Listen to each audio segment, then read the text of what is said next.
Kamakailan lamang ay nakaranas po ng matinding pagbagsak ang Picoin matapos po nitong maabot ang all-time high na $2.99 nitong February. Ayan, almost $3. Sa loob lamang ng isang buwan ay bumagsak ito ng halos 72.5%. Ayan, ang laki. Dahilan para bumaba ang kumpiyansa ng maraming Pi holders.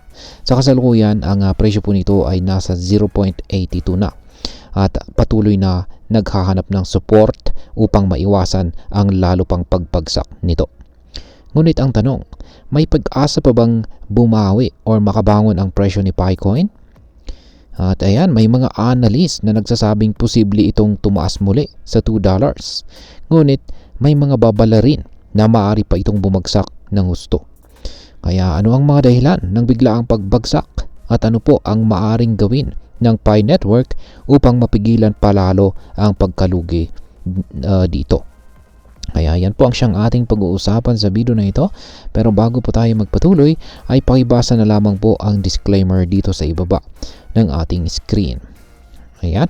Isa po sa mga pangunahing dahilan ng pagbagsak ng Picoin ay ang pagbaba nito sa psychological support level na $1.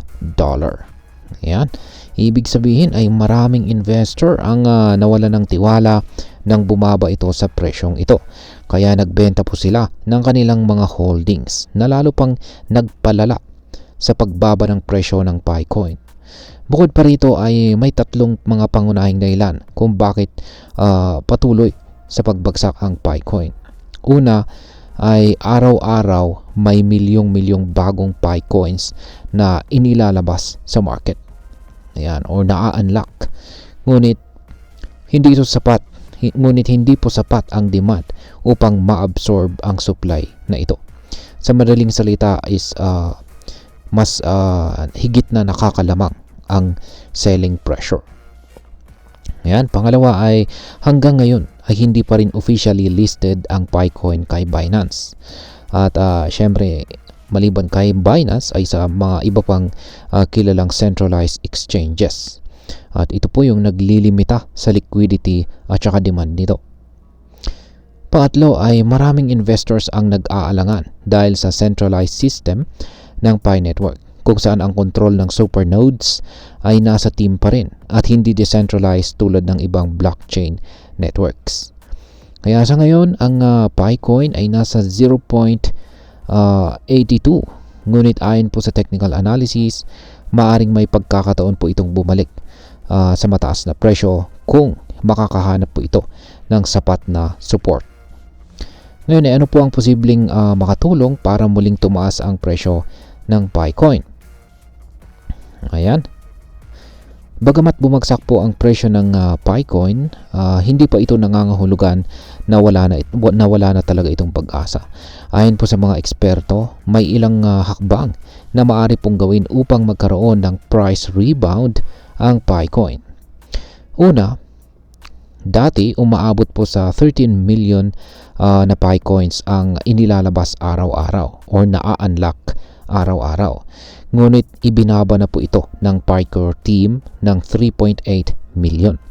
At ito yung maaaring makatulong upang balansehin ang supply at saka demand. Pangalawa, ayon po sa crypto analyst na si Dr. Altcoin, yan ay kailangan daw magsunog ng 60 to 100 million na Picoins upang mabawasan ang dami ng circulating supply. Kung gagawin po ito ng Pi Network, malaki ang posibilidad na maaaring tumaas muli ang presyo ng Picoin. Ayan. At ang pangatlo ay ayon po sa isang chart analysis mula sa TradingView, kailangan pong manatili ang presyo ni Picoin sa pagitan po ng 0.71 hanggang 0.86 upang maiwasan ang mas matinding pagbagsak. Kung mananatili po sa price range na ito ang presyo, posible po itong bumalik sa $1.50 na resistance level at posibleng umabot pa ito ng hanggang $2, lalo na kung may malaking bullish breakout o bigla ang pagsipa ng presyo. Ngayon ay ano naman po ang ginagawa ng Pi Network para muling buhayin ang community nito? Isa po sa pinakamalaking hamon ng Picoin ngayon ay ang pagbawi ng tiwala sa community. Marami po kasing investors ang nadismaya sa biglaang pagbagsak ng presyo at hindi po sapat ang technical indicators kung walang positibong aksyon mula sa developer team. Kamakailan ay nakipag-partner na po ang Pi Network sa PiDAO Swap project. Isa po itong community-led initiative na maaari pong makatulong sa mas decentralized ecosystem. Kung magpapatuloy po ang ganitong partnerships, maaring mabawi po ang tiwala ng mga investors. Bukod dito, mahalaga rin na magkaroon ng official exchange listings tulad po kay Binance, KuCoin at iba pang mga major platforms. Kung maisasama po ang Picoin sa mga malalaking exchanges, lalaki po ang demand at liquidity nito na maaari pong siyang maging susi para sa price recovery nito. At ayan, bilang panghuli ay ano naman ang aking masasabi tungkol dito.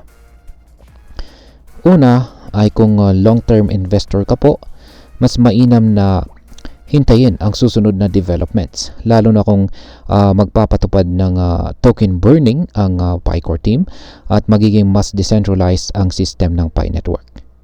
Kung short-term trader ka naman ay bantayan po natin ang support levels sa 0.71 hanggang 0.86 dahil kung mabasag po ito ay maaaring baka mas bumagsak pa lalo ang presyo ng Picoin. At ang panghuli ay iwasan po natin ang mag-panic selling, lalo na kung naniniwala po tayong may potential po ang Picoin sa hinaharap.